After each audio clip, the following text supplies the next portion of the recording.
I seen this crazy ass story that happened in 2000 in Poland. I'm pretty sure it happened in Poland. It's about this dude named, I think, Krystian Bala. Basically, these fishermen ended up. What, bro? What's so funny, bro? What? I'm thinking of, I took the walk to Poland. You heard that shit before? Oh, yeah. The Yachty song? You're fucking stupid. You couldn't help that. Yeah, my bad. Alright, but not for real. Basically, bro, these fishermen ended up finding a body, and it ended up being this guy named Darius. I'm just gonna say Darius A, because I don't remember. I don't know how to pronounce his last name. It's something crazy. They ended up finding his body that was just like floating out in the water. These fishermen ended up calling the police. Cops ended up getting there. They identified that it's dude. I think 3 years later, in 2003, this guy that I was saying, Kristen or Christina, or I don't know how to pronounce his name. He is an author at the time, and he ends up writing this story called Amok. He makes this book, and it becomes a bestseller at the time. So this dude, he's fucking juiced, right? The cops are still trying to figure out, you know, what happened with this dude back in 2000. You know, who was this guy that just washed up in the water? They ended up getting an anonymous tip in 2003, the same year that Kristen got his book, you know, became like damn near a bestseller. Yeah. So the anonymous tip said, y'all should go and look at bruh's book.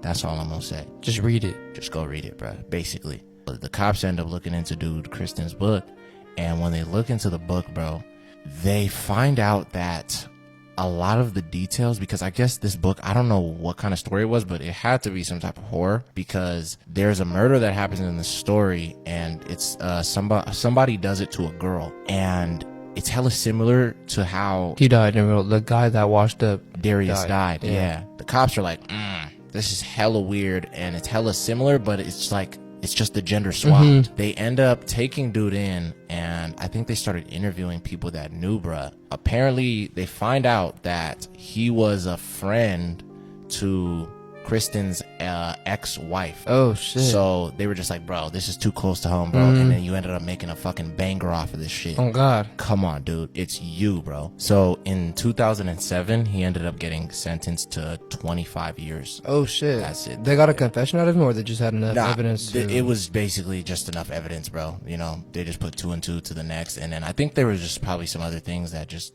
you know, made it clear. Yeah. And they found out, and I think the cops were just kind of saying like, okay, bro, we already know it's more than they were friends, bro. So they were most likely dating. Dude ended up getting, you know, jealous because she left him. So they're thinking like, okay, bro, this makes a lot of sense. And I'm pretty sure there was other details and other evidence that probably was in the story for why they were just pinning it on this dude. But yeah, so he's still in jail saying like, bro, I'm innocent, bro. Like, what are y'all talking about? I just wrote this story. It has nothing to do with it. But they're like, nah. It's too close. Yeah. Too much a coincidence. You know? Yeah. So, which is hella strange. And you know him. And you know, bruh.